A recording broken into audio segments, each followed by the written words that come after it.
자, 이제 설계 평가가 끝나면 이제 운영 평가를 넘어가야 됩니다. 그래서 운영 평가라는 것은 우리가 설계한 대로 운영되고 있는지에 대한 평가입니다. 그래서 설계 평가하고 운영 평가의 다른 점은 운영 평가는 각 통제 각 모집단을 정해서 거기서 샘플링해서 그 통계적 기법을 통한 평가를 통해서 운영의 효율성을 갖다가 측정하게 되는 거예요. 그렇죠? 자, 여기 평가 계획을 갖다가 보면 우리가 평가 계획을 수립하고 그다음에 여기 이제 시스템이라고 되어 있는 것은 저희 시스템을 통해서 한다는 얘기예요. 평가 계획을 수립하고 이제 회차를 생성합니다. 회차를 생성하고 평가 대상 수준을 ELC, ITGC, PLC 중에 선택을 하고 그다음에 평가 대상은 우리가 운영 평가다 이렇게 돼 있고 평가 시기는 중간 평가다, 기말 평가다 이렇게 돼 있습니다. 그래서 평가 시기하고 우리가 운영 평가를 하는 방법은 두 가지가 있습니다.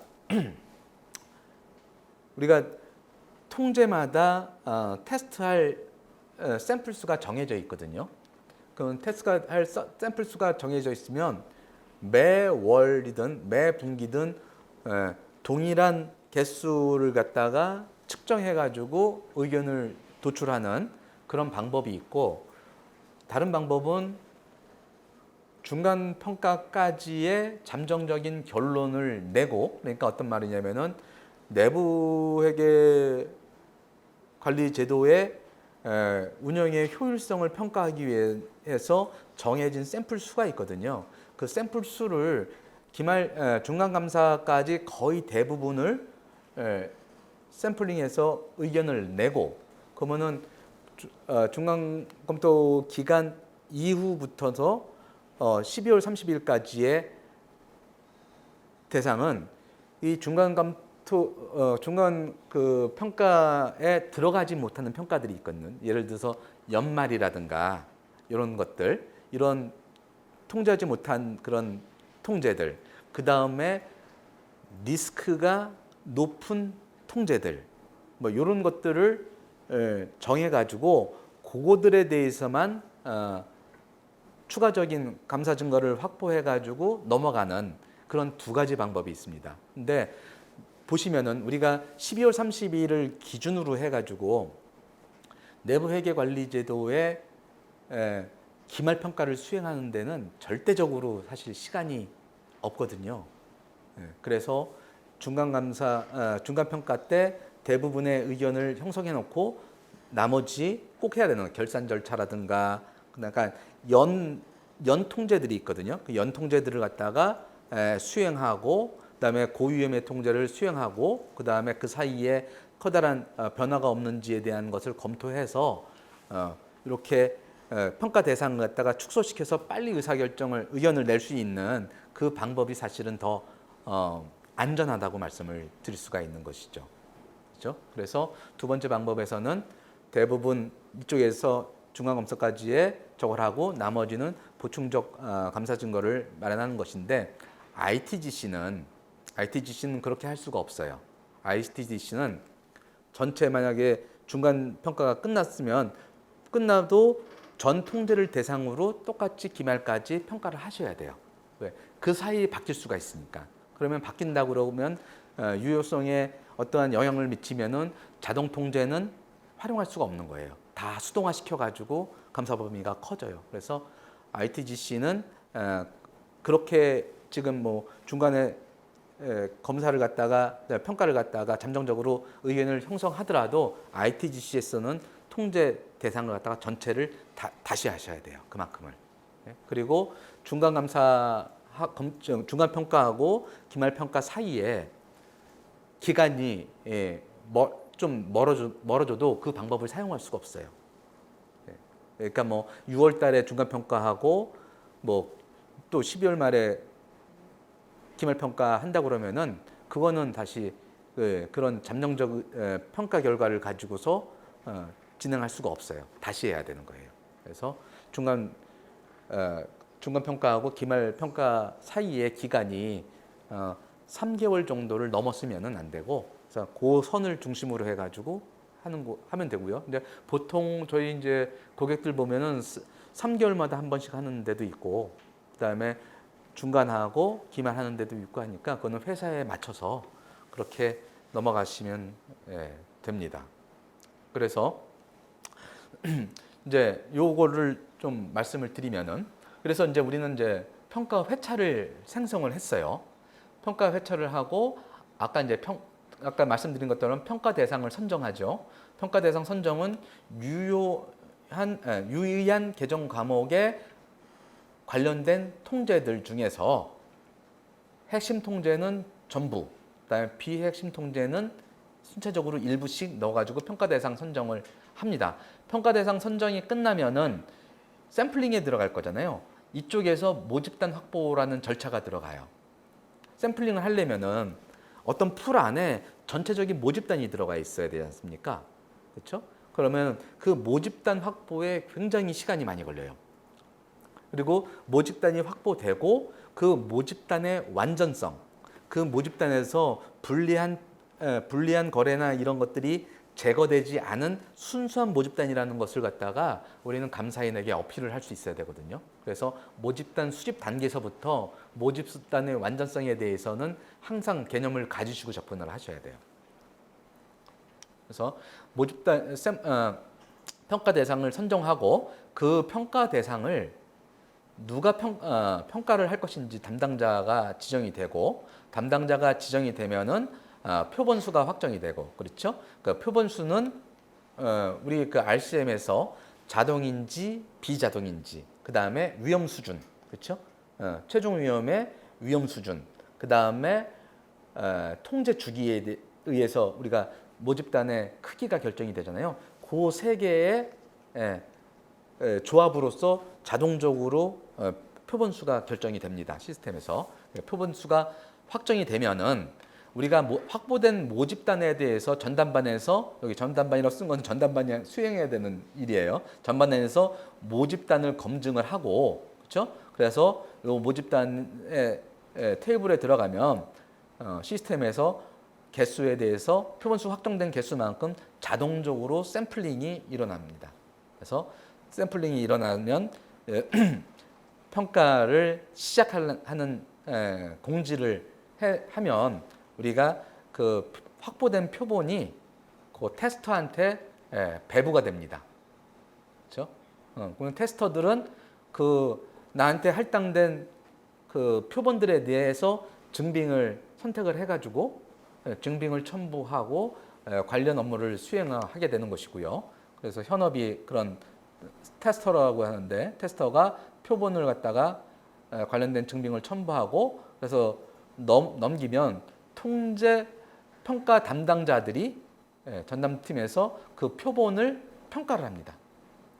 그래서 그 다음에 그 예외 사항의 존재 여부를 판단합니다.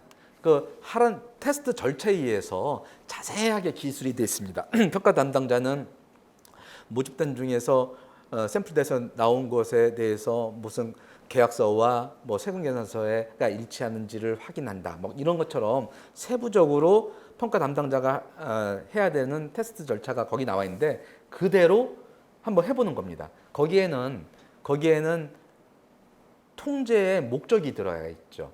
뭐냐면 무엇이 무엇인가를 확인한다. 그게 통제 목적이거든요. 그다음에 통제 테스트 방법도 있죠. 검토한다, 재수행한다.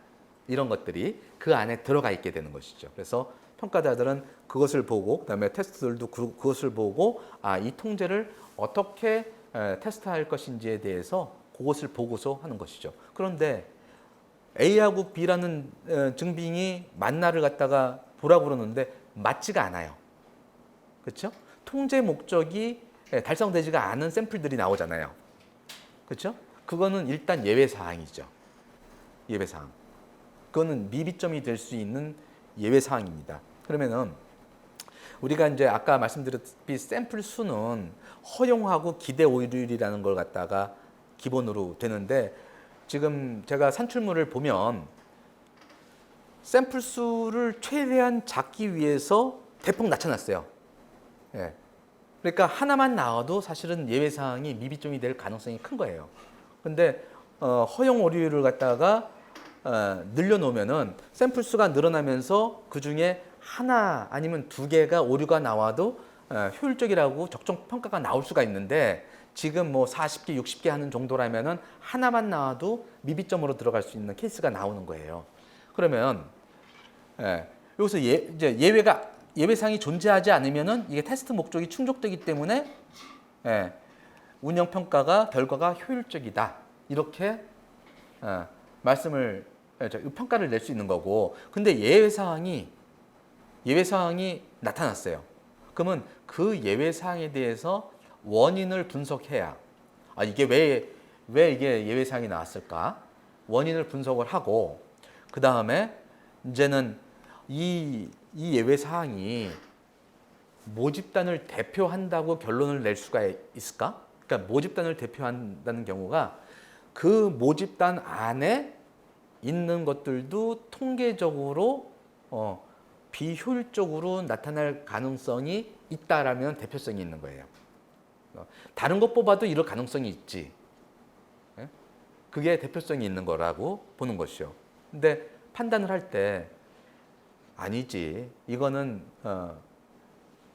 이 상황은 담당자가 피곤해가지고 졸려서 그랬을 수도 있지라는 것들. 이 예외 사항이 그 모집단의 아주 예외적인 사항이고 모집단이 다 일부분의 그런 것이 없을 것이라는 판단이 들면 이 평가 범위를 확대를 할 것을 고려를 해야 돼요.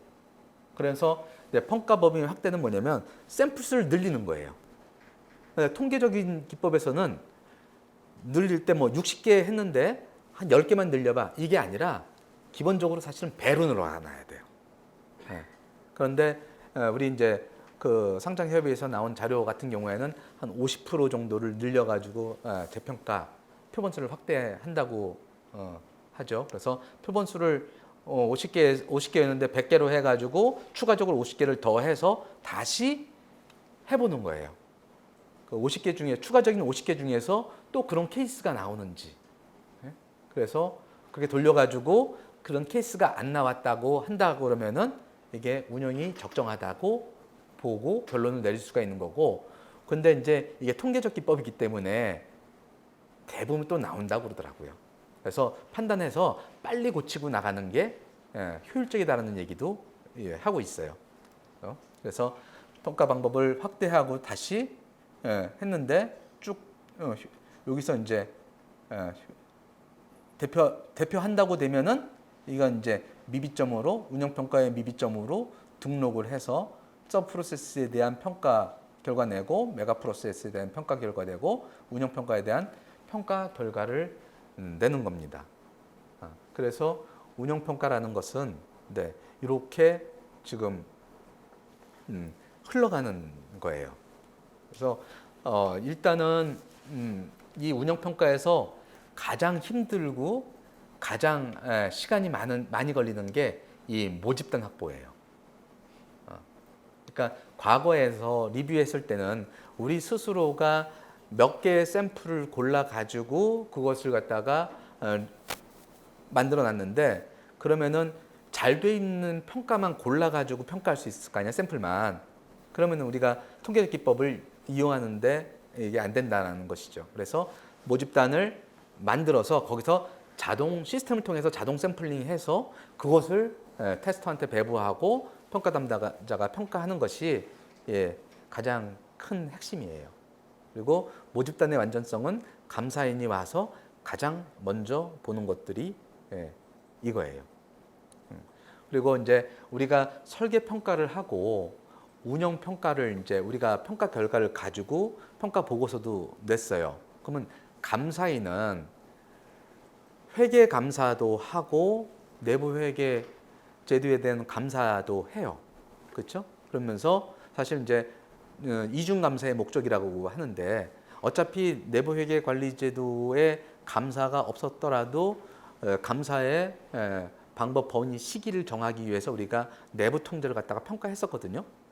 그러니까 여기서 같은 목적으로 평가를 하는 것이고, 그래서 평가 결과를 그대로 활용하지는 않아요. 그래서 내부 회계 관리 제도가 잘 구축되어 있는 회사에서 나온 평가 결과라도 감사인이 전적으로 의지할 수는 없는 거예요. 그래서 그 내부 회계 관리 제도의 관리 수준이 높은 회사에 대해서는 그 평가 결과를 참조하고 자기들이 샘플링을 해서 평가를 한번 해봐요. 그래가지고 벗어나지 않는 것인지를 보고, 내부 회계 관리 제도가 관리가 만약 잘 안 돼 있다면은 그거 결과 무시하고 감사인이 감사 목적을 위해서 다시 만들어 볼 수가 있어요. 그래서 시스템을 통해서 우리가 내부 통제를 쪽을 하면 감사인들이